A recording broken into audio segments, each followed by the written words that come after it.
Shiva, le spécialiste du ménage et repassage à domicile depuis 20 ans, présente Sud Radio, c'est excellent, 19h-20h, Judith Belair. Bonsoir, bienvenue dans C'est excellent, votre émission du dimanche à 19h sur Sud Radio. L'émission qui crée le lien entre les créateurs incarnant l'excellence française et ceux-là sans frontières, évidemment. Ce soir, vous allez pouvoir redécouvrir, pour ceux qui ne le connaissent pas, l'inventeur du cuir stretch ou celui qui a cassé les codes de la mode pour en installer de nouveaux, que l'on suit encore tous aujourd'hui, c'est clair. Elles sont belles, les femmes de Jean-Claude J3, elles sont audacieuses, libres et assumées, et on aime ça. Et il vient sur Sud Radio pour nous raconter son étonnant parcours. Il se rêvait comédien, mais il connaît aussi bien les bancs de Sciences Po. Son expérience l'ayant amené à développer l'art de la formation à la prise de parole, il est devenu coach pour nos entreprises. Et puisque prendre la parole se fait aussi par écrit, il vient ce soir pour nous parler de son tout premier roman, Un enfant de toi, sorti chez Merci les livres. Ne ratez pas Dimitri Van Sprang en deuxième partie d'émission. C'est excellent et on va y arriver ce soir. C'est sur Sud Radio, vous le savez. Bienvenue chez vous. Bonsoir Jean-Claude J3. Bonsoir Judith, je suis ravi d'être là. Eh ben moi je suis ravie de vous avoir, vous me faites bafouiller tellement je suis ravie, vous voyez. Pourquoi? Mais non, pas du tout. Regardez, nous avons quelqu'un en face de nous qui peut nous aider à bien parler. Ah oui, tout à fait Dimitri, vous allez nous donner des cours. Avec joie. Alors Jean-Claude J3, vous enchantez les femmes, hein, c'est clair, et pas que, les hommes aussi, depuis 40 ans, en les habillant d'un cuir esthétisé, confortable et audacieux, et les stars vous adorent. En ce mois de mars, vous continuez à orner les artistes de vos créations, notamment là vous avez fait Maluma, oui, qui est un chanteur colombien reconnu internationalement, et puis vous avez fait Ariana Grande aussi il n'y a pas très longtemps. Oui, voilà, vous avez déjà de bons numéros dans votre tête et pour vos éditeurs. Voilà. Et puis des artistes qui bougent beaucoup sur scène. Vos habits, ce qui est étonnant, c'est qu'ils suivent leur mouvement comme une seconde peau, vraiment. Oui. On imagine qu'un vêtement de scène, ça doit être c'est-à-dire ça doit surtout pas entraver les expressions corporelles. C'est-à-dire qu'on doit l'oublier. C'est ça. C'est comme quand on fait des conversations, quand on fait des interviews, oui, on s'oublie soi-même et on essaie de penser à l'autre qui vous écoute. Et c'est ce que vous faites quand vous créez? Oui. Je trouve que écouter l'autre, c'est très très important. L'écouter et le regarder dans votre cas aussi. Hein, je regarde, oui. Je scrute, mais surtout j'écoute. Vous écoutez la musique des artistes que vous habillez? Oui, bien sûr. Oui, c'est important. Et vous vous en inspirez, je suppose, pour les vêtements de scène? Oui et non, parce que le corps et la voix, c'est deux choses différentes. Donc c'est le corps plutôt. Voilà. Ouais. Et moi, c'est le corps qui m'attend. En fait. Oui, voilà. Le corps parle, muettement. Alors, vous avez aussi habillé Beyoncé, Lady Gaga, Anne-Claire Coudray, Johnny Hallyday, la liste est longue, hein.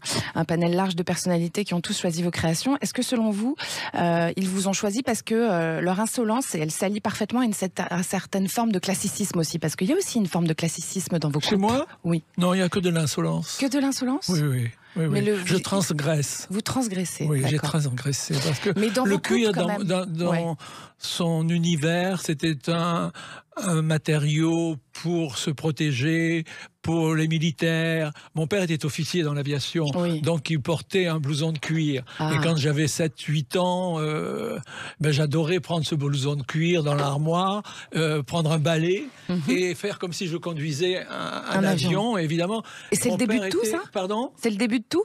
C'est un peu le début de tout, oui, parce que mon père était donc officier et il avait des décorations. Et donc, j'avais interdiction de toucher à ses affaires, parce qu'il avait aussi le poignard, parce qu'il avait fait l'école de l'air de Salon, de Provence. Et dès qu'il était parti, je transgressais l'interdit et je me déguisais. Donc, j'ai toujours eu envie de me déguiser. D'accord, donc votre envie de mode, elle part de l'enfance en fait, hein, Jean-Claude J3. Oui, ça part de l'enfance. Et de l'enfance parce que j'ai fait quand même des études complètement différentes. À 19 ans, j'étais rentré à la Salpêtrière. Vous étiez psychomotricien. Pour faire des études de psychomotricité pendant plusieurs années. Et dans ces études-là, j'ai appris le psychodrame. Voilà. D'accord. Aujourd'hui, on joue un psychodrame à 3, vous, Judith, vous, cher ami, et moi. Et donc, le psychodrame, c'est quelque chose qui est formateur. D'accord. Et je faisais ça avec des enfants qui avaient, par exemple, des enfants qui pissaient au lit, qui étaient énurétiques, ou des enfants, des jeunes filles, ça rejoindra peut-être votre livre tout à l'heure, qui avaient des problèmes de maternité, etc. Et en les déguisant, avec du papier crépon, oui. à la salpêtrière, Oui. Je renforçais le moi. D'accord. Et je crois que renforcer le moi, c'est ce que fait l'habit. L'habit fait le moine. Voilà ce dont on doit parler aujourd'hui. Et donc, c'est ce travail avec les enfants et avec les gens que vous avez accompagnés qui vous a donné ensuite envie de les habiller, justement, pour continuer à mettre en valeur ce moi qui était peut-être parfois terni par eux-mêmes, etc. C'est une manière de valoriser les gens, hein, vraiment, c'est ça. Oui, Ouais. oui. Ouais. Le vêtement que je fais, c'est un vêtement qui protège, mais qui protège le moi, qui protège la personne qui le porte, mais qui est aussi très visible. Oui. C'est-à-dire qui appelle. C'est pour ça que j'ai eu beaucoup de Johnny Hallyday, de Schwarzenegger, de Stallone, de tous ces gens-là qui ont envie aussi toujours d'être vus et de voir. Et c'est ça la transcendance. Voir et être vu, c'est notre façon d'être au monde. Alors justement, pour en venir à ce cuir stretch, hein, qui est comme une seconde peau, le cuir en mouvement, comme vous l'appelez, vous avez développé cette matière révolutionnaire dans la mode des mi-90, hein, c'était en 95, c'est ça? Oui, un peu avant, un tout petit peu avant, mais c'est bien, on n'est pas à un an près. Et l'idée, c'est vraiment la sensualité de la peau sur peau? Oui. Hein, c'est pour ça que vous avez créé cette matière? Oui, c'est une matière, c'est-à-dire que j'ai encollé du cuir normal sur un derma stretch coton. D'accord. Et donc, ça ne se voit pas. Et les deux font que ça suit le mouvement du corps et que la femme qui porte la robe en cuir stretch se sent complètement nue et à la fois très bien habillée. Très habillée, ouais. Et comme une armure, hein, c'est ce que vous avez dit. Tout à fait. Judith, vous avez raison. C'est le côté armure qui me plaît aussi. Alors, vous travaillez majoritairement sur du cuir d'agneau français et je vais entrer un peu plus loin dans votre technique. Pour récupérer le top du cuir, vous utilisez la fleur du cuir, hein, c'est ça? Oui. D'accord. Pourquoi? Parce que c'est cette surface-là qui lui donne ce toucher unique et qui fait que justement ça se fond en fait, hein, dans la peau. Oui, la fleur, elle est sur le dessus et le dessous, c'est du coton. Donc c'est très agréable parce qu'on a l'impression de porter une robe en coton, très simple, qui s'harmonise très bien avec le corps qui le porte, mais en fait il y a du cuir dessus. Et c'est pour ça que ce que j'aime beaucoup dans mon travail, c'est que souvent, je sors beaucoup dans des soirées, mais que je rencontre beaucoup de femmes qui portent mes affaires et qui, le soir où elles n'ont pas mes affaires, elles me disent « Oh, monsieur J3, je vous ai vu ce matin dans mon armoire. » Et ça, c'est ma grande joie. C'est-à-dire que je suis dans les armoires du monde entier. Vous vous rendez compte, Judith? Vous êtes à l'international, effectivement. À 78 ans, je suis dans les armoires du monde entier. Vous avez 78 ans, Jean-Claude J3. Oui. Mais c'est beau, hein? Quoi? Je veux bien être comme vous à 78 ans, moi. Ben, vous êtes déjà très belle. C'est gentil, merci.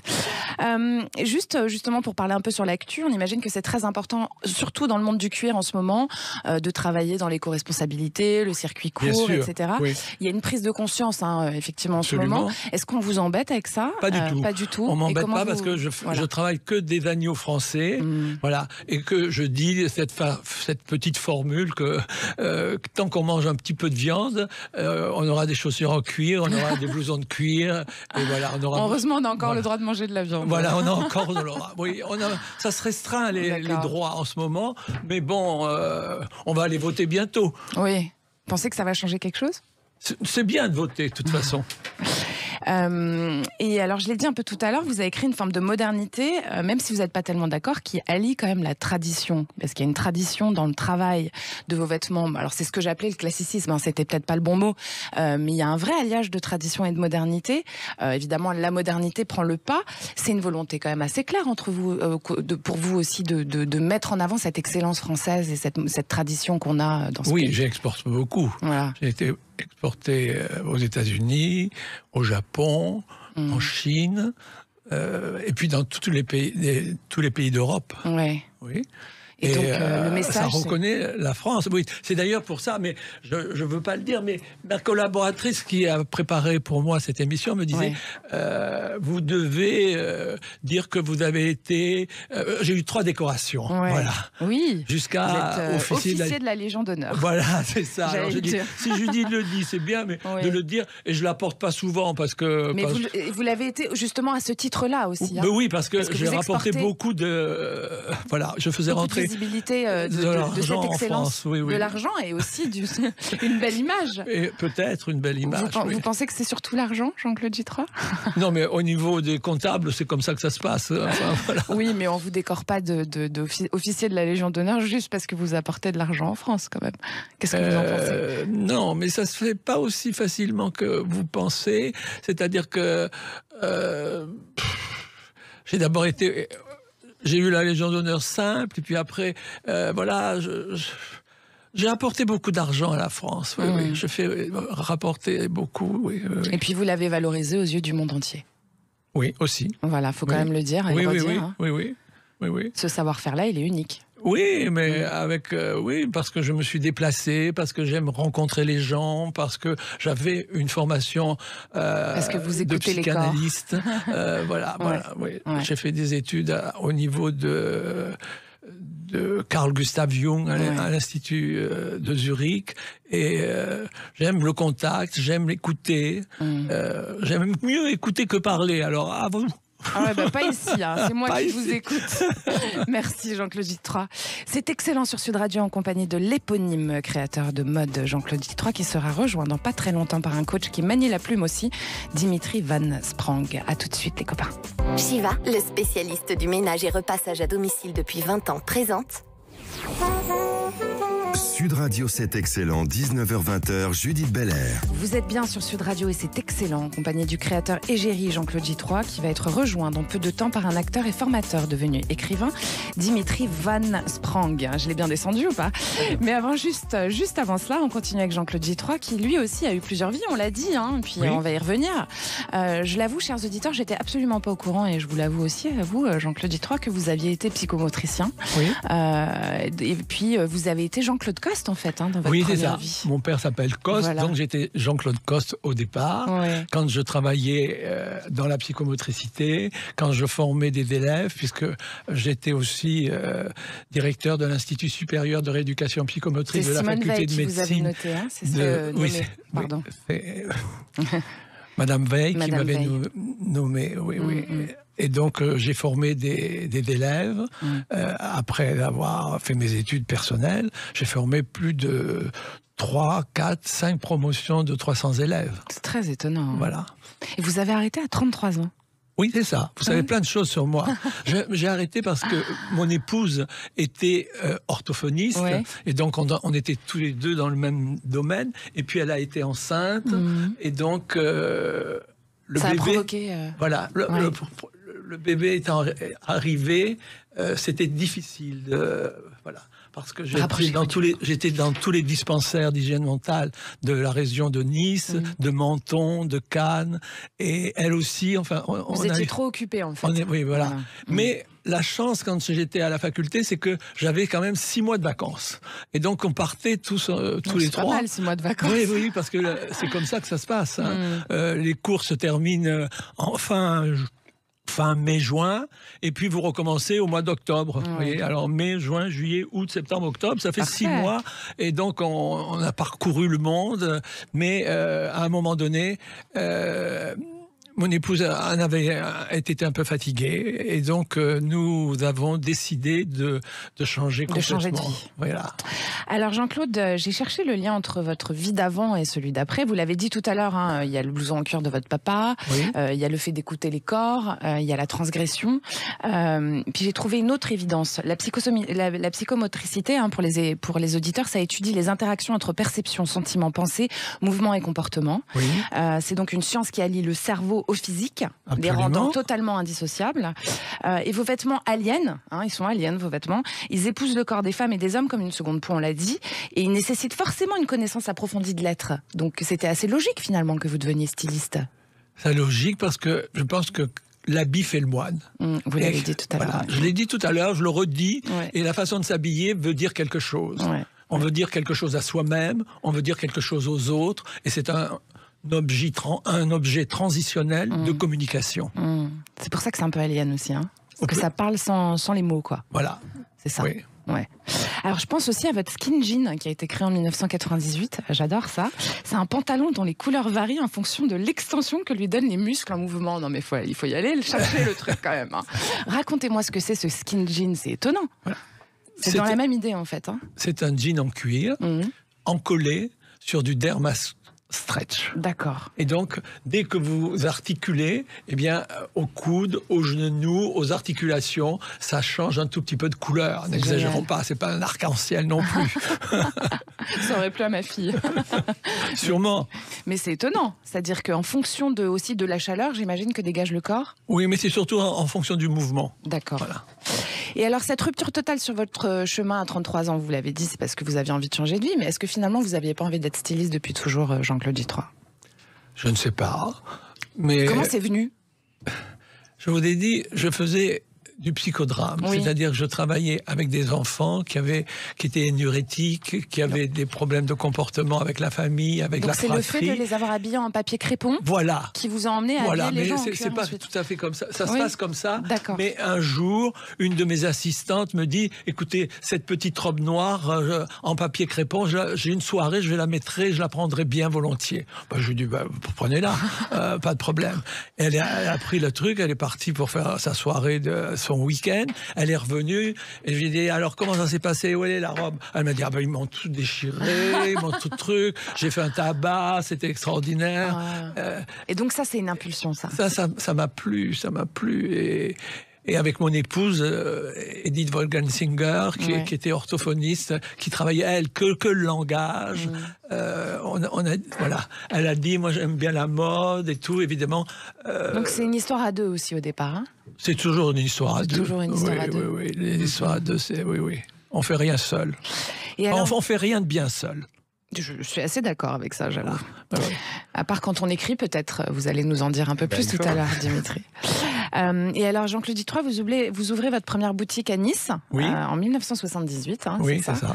Et alors là, le succès, il est au rendez-vous dans l'instant. Vous avez Stéphanie de Monaco qui débarque avec ses copines et qui vous achète plein de trucs. Et elle devient une de vos clientes fidèles.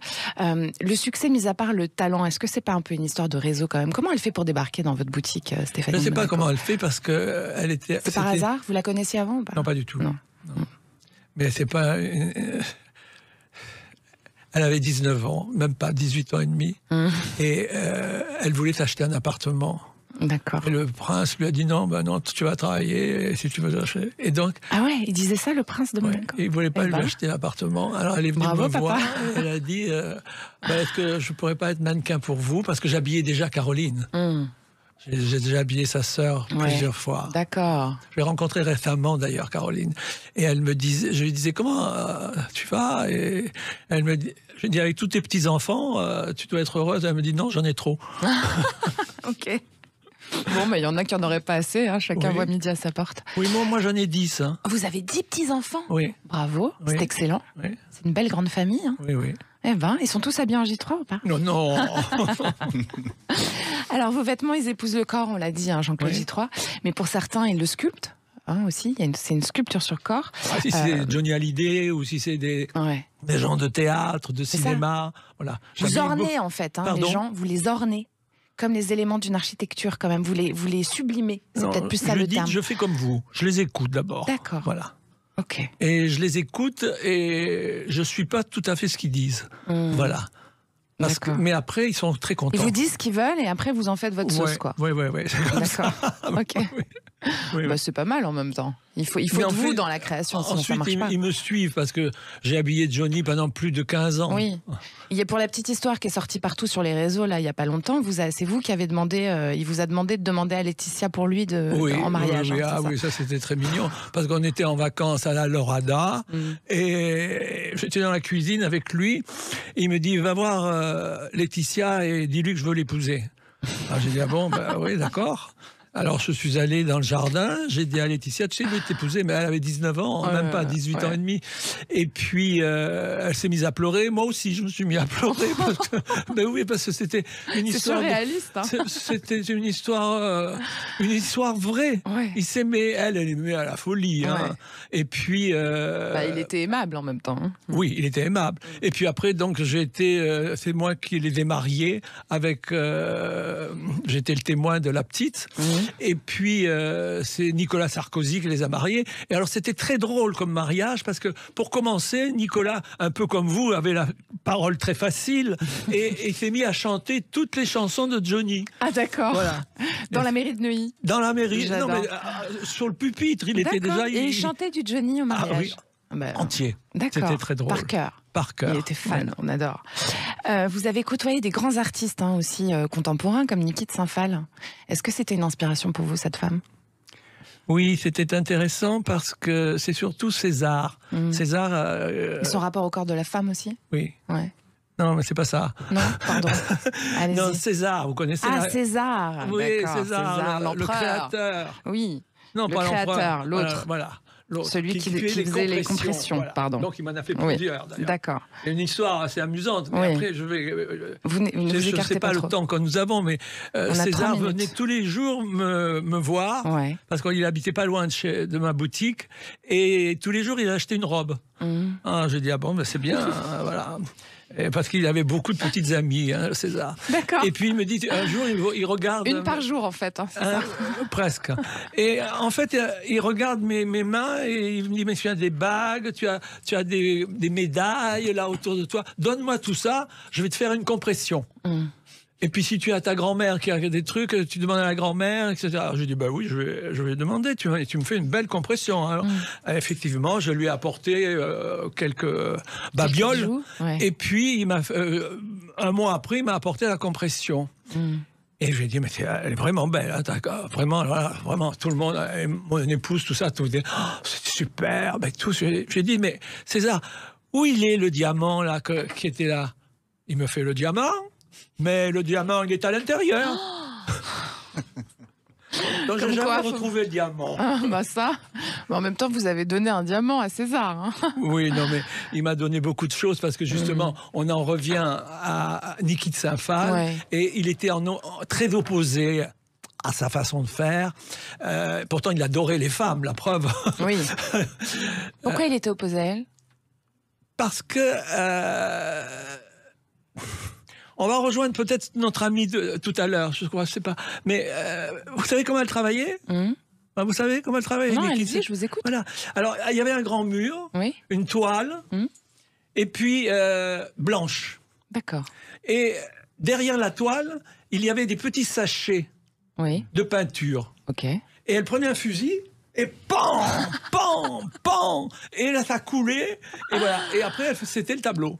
Et alors, César, il disait, merde, moi, je me casse, comme on dit dans le midi. Lui, il compressait. Oui, non, mais les compresseurs, oui, non, mais je vais vous dire, compresser, vous savez pas ce que c'est, les machines qui compressent, qui compressaient des voitures, compressaient des... Il a fait une série de... Ça coûtait plus cher à faire, quoi, en fait. Oui, c'était pas plus cher, c'était plus difficile, quand même. Voilà. Donc, et puis, j'ai rencontré aussi Ben, mais ça, on en parlera à la fin de l'émission parce que j'ai... Pourquoi pas maintenant? Ah, mais pourquoi pas maintenant? Vous avez exactement 48 secondes. Non, je rigole. 48 secondes, je peux dire. Dites-moi. Voilà. Ben, il écrivait beaucoup. Il faisait juste un truc et il m'a écrit... Parce que sa boutique, aujourd'hui, elle est au musée... Boubou. Oui, vous la connaissez. Oui, bien sûr. Voilà. Oui. Donc, j'ai acheté des trucs chez lui, qui étaient des vieux trucs. Et il m'a écrit une chose. Dans la vie, n'oubliez pas d'être amoureux. Ah, tout passe par l'amour. Eh ben, on va s'arrêter là pour tout de suite et on vous retrouve dans quelques instants, les amis, avec le styliste innovant à travers le temps, Jean-Claude J3, qu'on retrouve tout de suite avec Dimitri Van Sprang, le formateur multipass devenu écrivain. À tout de suite, c'est excellent. Shiva, le spécialiste du ménage et repassage à domicile depuis 20 ans, présente... Sud Radio, c'est excellent, 19h-20h, Judith Belair. Merci d'écouter Sud Radio, c'est la seconde partie de votre émission C'est excellent, ou l'émission de ceux qui s'impliquent dans leur passion, tout simplement. On a débuté avec le créateur au style reconnaissable entre tous, j'ai nommé Jean-Claude J3, et on continue l'échange avec lui et Dimitri Van Sprang, l'acteur puis formateur, dorénavant écrivain, qui vient nous parler de son premier roman, Un enfant de toi, paru chez Merci les livres. Bonjour et bonsoir et bienvenue Dimitri Van Sprang. Bonsoir Judith. Alors je le disais, vous venez d'écrire votre premier roman, Un enfant de toi, qui traite du sujet difficile de l'infertilité masculine, mais pas que, puisque vous abordez indirectement des sujets très actuels comme la fécondation in vitro, la dépression, les difficultés, ce que ça implique dans un couple, tout ça. Et pourquoi vous avez parlé de tout ça? Comment vous avez choisi ce sujet? Écoutez, j'en ai parlé parce que j'ai un peu affronter cette problématique de manière assez légère. C'était ma deuxième question. Oui, j'imagine. Non, mais je précise que j'ai un enfant. C'est autobiographique un peu. Alors, autobiographique, c'est beaucoup dire, mais en tout cas, j'ai connu le début de ces difficultés après avoir eu un enfant moi-même. Puis j'étais quelqu'un avec qui on a essayé d'avoir un enfant. Donc évidemment, quand ça a été compliqué, mon regard s'est tourné assez naturellement vers elle, puisque moi j'en avais eu un assez naturellement quelques années auparavant. Et finalement, j'ai découvert que c'était moi, la source du problème. Et je me suis dit, mais en fait, d'abord, on s'y attend pas du tout. Je pense réellement que pour beaucoup de couples, c'est quelque chose auquel on s'attend pas. Et on pense souvent que c'est la femme aussi. On pense souvent que c'est la femme. Oui, en fait, c'est ça que je veux dire. C'est essentiellement, on regarde souvent du côté de la femme, alors qu'en réalité, c'est un tiers des cas, c'est les hommes. Et je me suis dit, mais qu'est-ce qui arrive pour un homme quand vraiment c'est pas possible? Dans notre cas, c'était possible à travers des FIV, et on était dans un cas de figure qui était plutôt favorable. Mais qu'est-ce qui se passe pour un homme pour lequel c'est vraiment quasiment impossible en fait? Et finalement, ça éveille pas mal de questions sur c'est quoi être un homme. En 2022, c'est une question qu'on peut se poser. On parlait de Niki de Saint-Phal, elle a quand même posé cette question de la femme et de l'homme quand même de manière assez frappante. Et donc voilà, c'est quoi être un homme aujourd'hui? Et peut-être qu'on met pas toujours les choses au bon endroit en tant qu'homme, justement. Et voilà, donc c'est tout un cheminement qui l'amène vers une forme de dépression. Et je pense, et on l'a entendu un petit peu dans le témoignage tout à l'heure, que on revient souvent vers l'enfance. Oui. En fait, on revient au fur et à mesure qu'on vieillit, on revient encore plus à l'enfance. C'est un cheminement, un retour à la source. C'est un retour à la source. Donc, dans le cas du personnage, il va se reposer la question de pourquoi il veut un enfant et d'où vient ça. Et je pense vraiment que c'est une vraie question existentielle. Ce retour à l'enfance, c'est tout ce que ça raconte. En gros. Alors vous questionnez aussi donc forcément ce lien entre virilité et fécondité. Et en fait, ce qu'on entend et ce qu'on comprend dans votre livre, c'est que les deux sont pas indissociables en fait. On peut être viril sans être fécond et inversement peut-être aussi. Oui, alors en plus le sujet de la virilité est un vrai sujet actuel parce que peut-être qu'on a une image de l'homme musclé qui réussit bien dans la vie, successful. Et je pense que la virilité, la masculinité c'est un mélange entre l'homme et la femme en fait. Et je pense que c'est la vraie masculinité, c'est ça, c'est assumer sa part de féminité. Et sa part d'homme, évidemment, les deux. Et quand on n'arrive pas à avoir un enfant, c'est vraiment des questions qui, à mon avis, viennent. Enfin, en tout cas, c'est celle que moi je me suis posée à un moment où on m'a dit que, grosso modo, c'était moi le problème. Et j'avais le sentiment d'être un homme absolument viril à plein de sujets. Et finalement, tout d'un coup, et ça pose quand même des questions. Ça enlève de la virilité, vous avez l'impression à ce moment-là? Oui, je pense que ça revient après quand même, non? Ça revient, Dieu merci. Mais malgré tout, je crois que ça pose une question. Quand même. Et puis, en l'occurrence, il y a quand même une double lecture dans le livre. Donc la première lecture, c'est vraiment ça. Puis le sujet de la FIV, qui est un sujet, je pense que ça touche beaucoup de gens et qu'ils vivent un peu en secret. Je pense que beaucoup d'auditeurs, j'imagine, rencontrent ce problème, pas une majorité, mais quand même un certain nombre. Et les gens qui traversent ça, ils le traversent plutôt dans une forme de discrétion. En plus, c'est pas considéré comme une vraie maladie. C'est un peu honteux, quoi. Ouais, c'est honteux et c'est pas... C'est pas des gens qui sont vraiment malades, en fait. Et donc, je pense que c'est une vraie souffrance, quand même. Jean-Claude Gitroy, vous avez envie de dire quelque chose? J'ai envie de dire, non mais... J'aimerais dire qu'on pose le problème un peu plus différemment. Ça veut dire que aujourd'hui, tout se mélange. Et là, est-ce qu'il y a érection et pas il y a érection et les spermatozoïdes ne fonctionnent pas en fait. Ils existent, mais ils ne marchent pas. L'érection normale. Oui. Alors c'est ça le paradoxe, c'est que tout fonctionne, y compris l'éjaculation, si on va vraiment sur un sauf le technique. sperme lui-même. Mais en fait, la qualité du sperme, alors ça c'est carrément démontré scientifiquement, a tendance à se dégrader. Alors il y a des études qui sont pas toujours tout à fait en accord. Vous dites à cause de la pollution, à cause de la cigarette. La pollution, la cigarette, le stress aussi. Le stress. En fait, le stress. Le stress. En fait, on est dans un monde qui tue. En fait, ça c'est un peu la deuxième lecture du livre, c'est qu'on est dans un monde qui tue la vie d'une certaine manière. Donc là, en l'occurrence, c'est le monde de la consommation, parce que effectivement, il y a pas mal d'éléments qui perturbent la qualité du sperme, et ça c'est démontré scientifiquement. Et je trouve ça symboliquement assez intéressant de se dire peut-être qu'on est dans une démarche qui tue d'une certaine manière la vie. Et si je reviens au livre, c'est un couple qui va passer par plein de démarches médicales qui ne marcheront pas en fait. Et je pense que le côté de la science toute puissante, et elle l'est, en l'occurrence puissante, elle est nécessaire, mais peut-être qu'il y a aussi une autre dimension.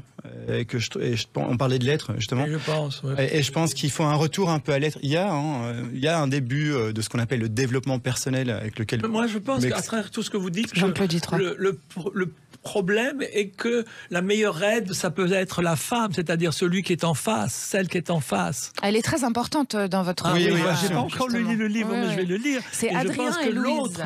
Voilà. Oui. Alors absolument, dans Louise le livre, Louise, donc sa femme, est une femme. Alors c'est absolument fondamental dans l'accompagnement de cette problématique. En l'occurrence, d'autant plus que malgré le fait que ce soit l'homme qui a une difficulté, c'est quand même la femme qui porte, qui médicalement va avoir des traitements assez lourds en fait. Même si le problème vient de l'homme, la femme elle-même dans une FIV subit.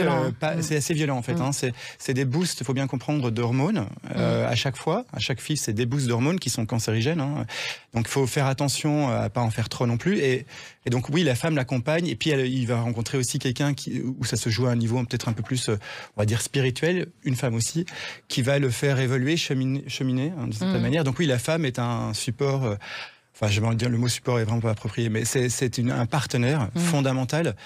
Et en fait, oui, voilà. S'il n'y a pas la femme, il n'y a plus rien. Bah oui. Bien sûr, c'est un partenaire fondamental. C'est justement elle qui doit vraiment, à mon avis, faire le plus gros travail, malgré tout. C'est souvent elle qui travaille beaucoup plus. Oui, voilà. Alors justement, avant la naissance, après la naissance, bien parce sûr. Que c'est toujours la femme qui allait, c'est toujours la femme qui fait beaucoup de choses. Oui. Et l'homme, il bande et puis ça marche, quoi. Alors après, ou pas. Attendez, est-ce que vous me regardez ou pas dans le livre, c'est pas le cas. Non, mais non. Attention. C'est après. On parlait d'après. Oui, bien sûr, après. Voilà. Mais cela dit, dans l'après, ça commence à déraper. Mais la thérapeute, moi je pense que la thérapeute, c'est la femme. Alors, j'ai pas encore lu, mais je suis sûr que dans ton livre, ça doit être la même chose. Non? Alors, en tout cas, oui. Il y a deux personnages féminins. Donc, la personne avec laquelle il essaye d'avoir un enfant. Ouais.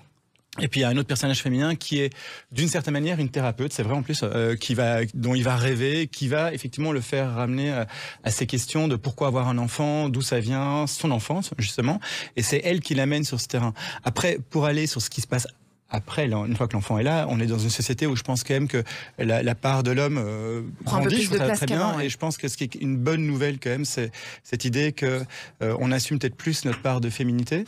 Et je crois que finalement, être un homme, c'est savoir assumer les deux, globalement. Ouais. Voilà. Moi, j'ai pas de problème. Non, mais ça vous habillez vous prenez les vêtements d'hommes, vous, Jean-Claude Jitroy, et vous les mettez sur les femmes. Vous le faites, ça. Donc, vous transgressez les genres totalement. Et on aime beaucoup ça, d'ailleurs.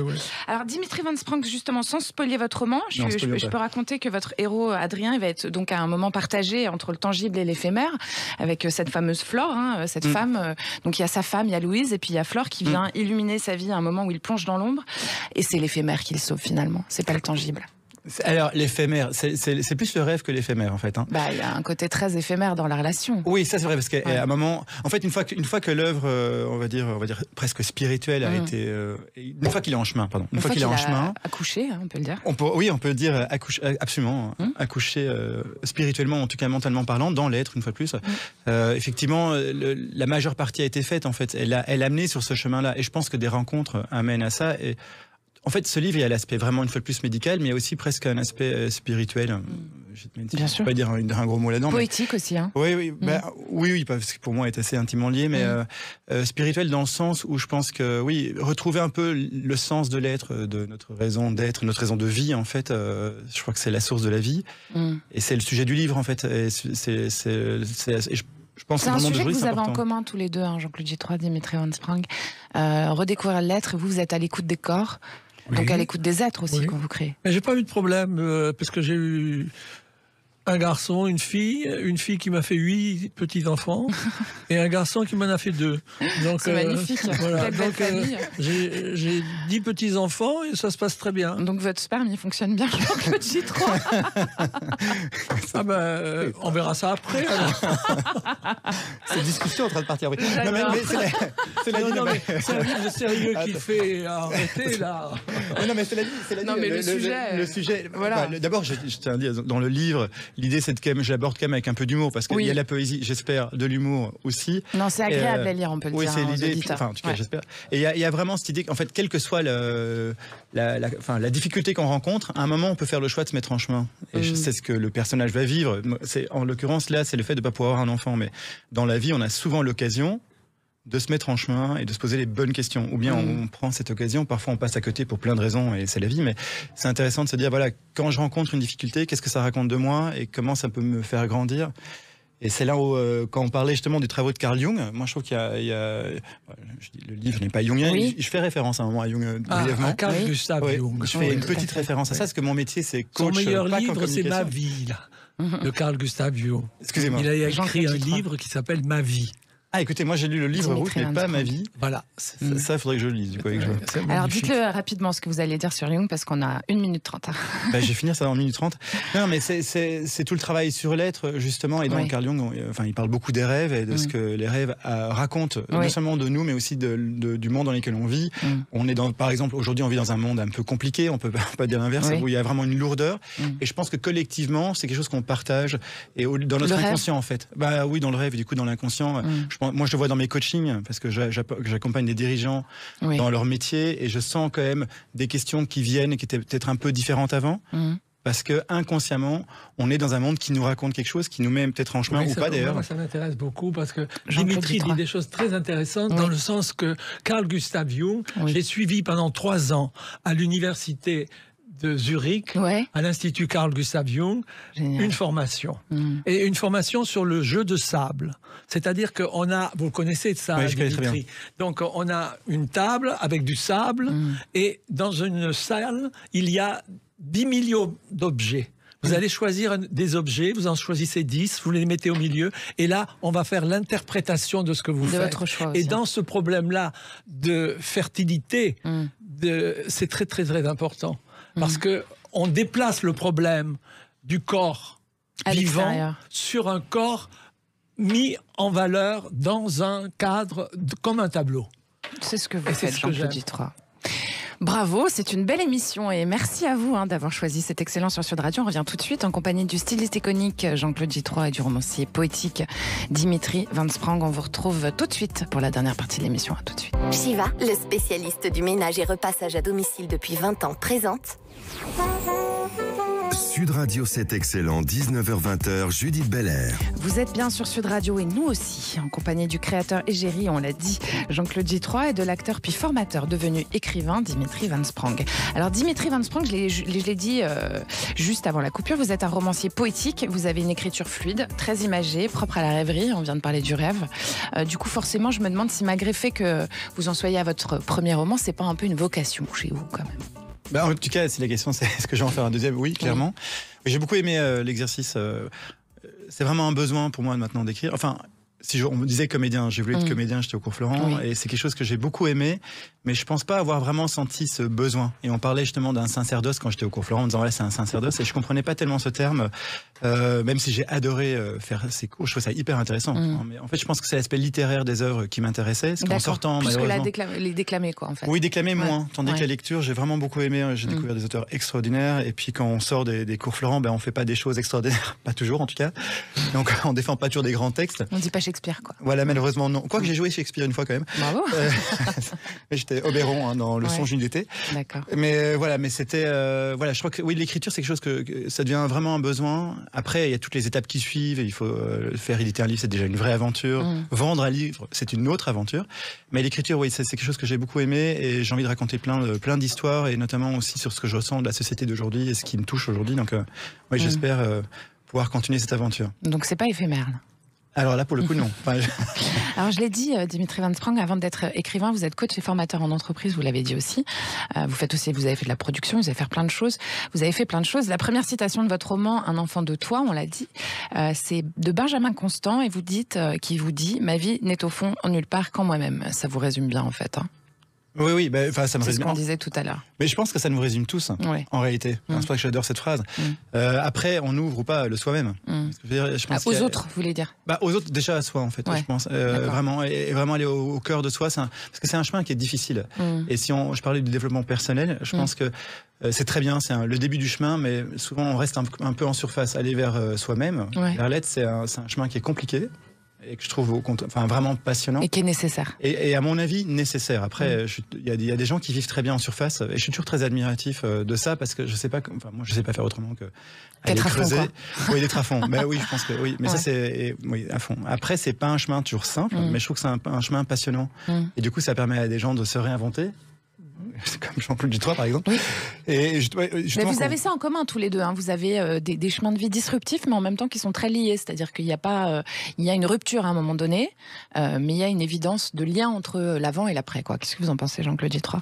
Je pense que ce qui m'a intéressé tout à l'heure chez Dimitri, c'est quand il a donné le prénom du personnage du livre, qui s'appelle Adrien. Oui, ça. Absolument. Et alors moi, je suis un grand spécialiste d'Adrien l'Empereur, écrit par Marguerite Yourcenar, la première femme qui rentre à l'Académie française. Et qui a habité dans mon appartement. D'accord. Voilà. Il y a encore un nouveau lien entre les deux, là. J'adore. Comme quoi, il n'y a pas de hasard. Vous avez mis un H ou pas d'H? Écoutez, je voulais mettre un H pour être très honnête, mais mon éditeur ne voulait pas. Parce que c'était. Donc, mais je voulais parce que. Et moi, je suis fan des mémoires d'Adrien, en l'occurrence. Et donc, j'aurais voulu. Les mémoires d'Adrien. Vous avez lu? Ah oui, bien sûr. Bien sûr. Et ça, c'est quelque chose que... Approchez-vous du micro, Jean-Claude. En fait, une fois de plus, les mémoires d'Adrien, c'est très proche, une fois de plus, de ce chemin vers l'être. C'est vraiment des citations que je trouve extraordinaires. Et une fois de plus, c'est le sujet du livre. Vraiment, je crois que c'est pour ça que je pensais que votre livre doit être acheté, doit être lu par tout le monde. Parce que ça ressemble beaucoup à ce que Marguerite Yourcenar écrit aussi, dans la relation être, ne pas être, la profondeur de l'amour, de la connaissance de l'autre, de la connaissance de soi-même. Tout ce que vous dites, c'est vraiment extraordinaire. Et alors, c'est vraiment ce que vous parlez de l'amour, et en l'occurrence, c'est un des sujets du livre. Évidemment entre le couple, mais en fait ça va plus loin que simplement le couple. Alors le mot amour est un peu galvaudé, alors que être dans l'amour véritable, c'est quelque chose d'extrêmement compliqué. Je crois dans l'amour qui est un amour dans lequel on donne. Qu'est-ce que c'est l'amour véritable? C'est savoir donner sans attendre en retour. Et en fait, vous l'avez dit au début du livre, au début de l'interview, effectivement, il y a un moment de dépression dans le livre, parce qu'il va vivre un moment de dépression par rapport à cette difficulté. Et au moment où vraiment il est au fond du trou, il y a une espèce de lumière qui ressemble à une espèce de lumière d'amour où il arrête de se lamenter sur lui-même parce que il arrive au bout de quelque chose, et il y a une petite lumière qui s'ouvre, qui est une lumière d'amour qui est plus comment je peux donner aux autres. Alors c'est une phrase qui paraît simple, mais qui à mon avis est extrêmement compliquée à réaliser. Et malheureusement pas un peu galvaudé. Je trouve c'est un peu dommage d'ailleurs quand on galvaude quelque chose aussi difficile que ça. Jean-Claude Dutroy. Et je pense que à travers tout ce qu'on a dit, tout ce qu'on a fait, à travers tout ce que vous demandez, Judith, je crois que ce qu'il ne faut pas oublier, c'est l'amour. Ça c'est sûr. Je suis la première, je suis bien d'accord. Finalement, le bien, le mal, l'ombre, la lumière, le tangible, l'intangible, tout ça, c'est lié. C'est-à-dire que l'un ne va pas sans l'autre. On est bien d'accord. Oui. C'est ce qui fait, c'est cette dualité-là aussi qui nous définit tous et qui définit votre personnage et qui définit aussi vos créations, Jean-Claude Dutroy. Si vous voulez. Oui. Oui. Bon. C'est très jungien, plonger dans le noir pour chercher la lumière. Il y a quelque chose de très. Alors, il l'a pas dit comme ça, mais c'est exactement sa démarche en fait. Et c'est rien de le dire, mais c'est le vivre qui est toujours un vrai chemin. Alors vous avez dit autre chose, Dimitri Van Sprang, vous dites je crois en l'importance d'allier les sciences humaines avec une expérience vécue unique pour favoriser l'apprentissage et modifier durablement le comportement humain. J'invente rien, c'est sur votre LinkedIn. Finalement, tous les deux, vous faites vraiment la même chose. Je suis désolée de le répéter, mais c'est un peu ça. C'est la communication. Ouais. On en revient à la même chose. La rencontre, la communication. Et l'écoute aussi. Et l'écoute, oui, mais la communication, c'est l'écoute. Oui, exactement. C'est beaucoup l'écoute.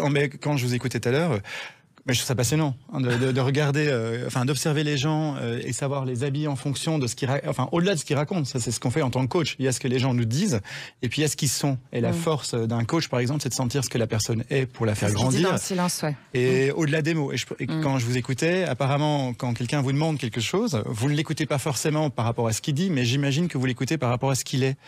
Et je trouve ça, oui, je pense que c'est tout le sujet et c'est une fois plus dans ma démarche d'écriture. Alors il y a un dernier truc que je voudrais aborder parce que vous parlez de croire en soi tous les deux, vous êtes très déterminés l'un et l'autre dans vos chemins et tout, mais est-ce que vous doutez de temps en temps ? Est-ce que vous doutez, Dimitri Van Sprang ? Je passe ma vie à douter. Vous savez, il y a une phrase qui est connue. C'est pour ça que vous croyez en vous ? Ça, je sais pas, mais en tout cas, il y a une phrase qui est connue qui est je ne sais rien, si ce n'est que enfin non, je sais que je ne sais rien. Je sais que je ne sais rien, voilà, exactement. Et vous, Jean-Claude Dutroy, vous doutez de temps en temps ? Oui. Oui, rapprochez-vous du micro parce que j'aimerais bien mieux vous entendre. Parce que quand on crée un vêtement, on fait un dessin, on y croit, tout l'entourage vous dit mais c'est magnifique, mais c'est merveilleux, vous faites le vêtement et il va partir à la poubelle parce que ça va pas du tout. D'accord. Vous voyez ? Alors, bien sûr que on a des ratés, et heureusement. qu'on a des ratés sexuellement. Tout le monde en a eu. Bien sûr. Les femmes, les hommes. Je ne témoignerai pas. Mais...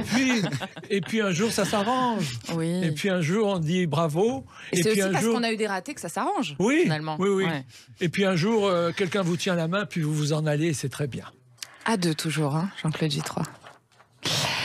Je terminerai cette émission qui est passée bien vite par la question que je pose à tous mes invités. Alors je le dis, hein, aujourd'hui je fais un petit hommage. Cette question m'avait été conseillée par le très regretté Laurent Vimon, patron de Century 21, qui nous a quittés brutalement la semaine dernière et à qui j'en profite. Je sais pas où il est, mais en tout cas je lui envoie des baisers et c'était un homme de grande qualité, d'une générosité rare. Voilà, il va nous manquer. On l'embrasse. Et sa question c'était, je vais commencer par vous, Dimitri. Que dirait l'adulte que vous êtes à l'enfant que vous étiez ? Tu deviendras meilleur. Ah ouais ? Parce que vous doutiez beaucoup petit alors ? Non, mais je pense que quand on est petit, on n'est pas qualité. forcément conscient de ça. Et puis quand on grandit, parfois on prend conscience et puis parfois on doute. Oui.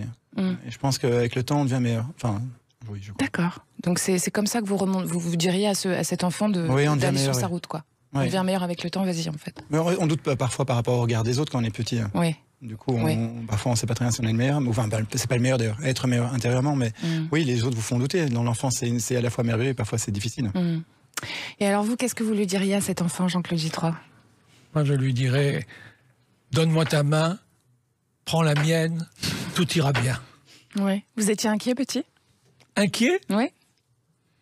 Non. Non ? Non. Comment vous étiez quand vous étiez petit garçon, Jean-Claude Quand j'étais Dutroy ? petit garçon, oui. Il y a une chose qui m'est restée quand j'étais petit garçon et qui m'arrive aujourd'hui très souvent, c'est que on me disait toujours « Oh non, reste pas sur la photo, enlève-toi de la photo, tu gênes la photo. » Ça m'avait un peu emmerdé. Aujourd'hui, tout le monde veut des photos avec moi, dans la rue, tout ça. Dutroy, s'il vous plaît. C'est une histoire vraie. Hein. Oui. Ouais. Donc finalement, on est vraiment maître de son destin. Hein. On finira là-dessus. Oui. Voilà. Merci beaucoup, messieurs. Merci, Judith. Merci Judith. C'était excellent. Vraiment ce soir. Je rappelle pour tous que toutes les infos et collections de Jean-Claude J3 sont à retrouver sur son site. Alors c'est www.j3.com avec un J évidemment. Puis il y a votre boutique rue du Faubourg Saint-Honoré à Paris. Puis vous avez des magasins dans toute la France et à l'international. Il suffit juste d'aller chercher un petit peu Jean-Claude J3. Oui, mais on a assez parlé de boutique. D'accord, ne parlons plus de boutique. Alors je vous conseille aussi à vous, chers auditeurs, d'aller courez acheter le premier roman de Dimitri Van Sprang, Un enfant de toi.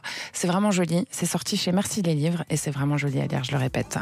Merci à Bastien Malric qui réalise cet excellent aujourd'hui, Antoine Mazer qui est là-bas derrière la console lui aussi, Méloane Rock et aux équipes de Sud Radio bien évidemment. Cette émission est à retrouver en podcast, en vidéo sur sudradio.fr, la chaîne YouTube de Sud Radio qui, attention, a dépassé les 500 000 abonnés les amis, on cartonne. Continuez, on adore ça. Merci à tous. Et puis les réseaux sociaux évidemment. Bisous les copains. À la semaine prochaine, c'était excellent. Sud Radio, c'est excellent, Judith Belair. Avec Shiva, le spécialiste du ménage et repassage à domicile depuis 20 ans.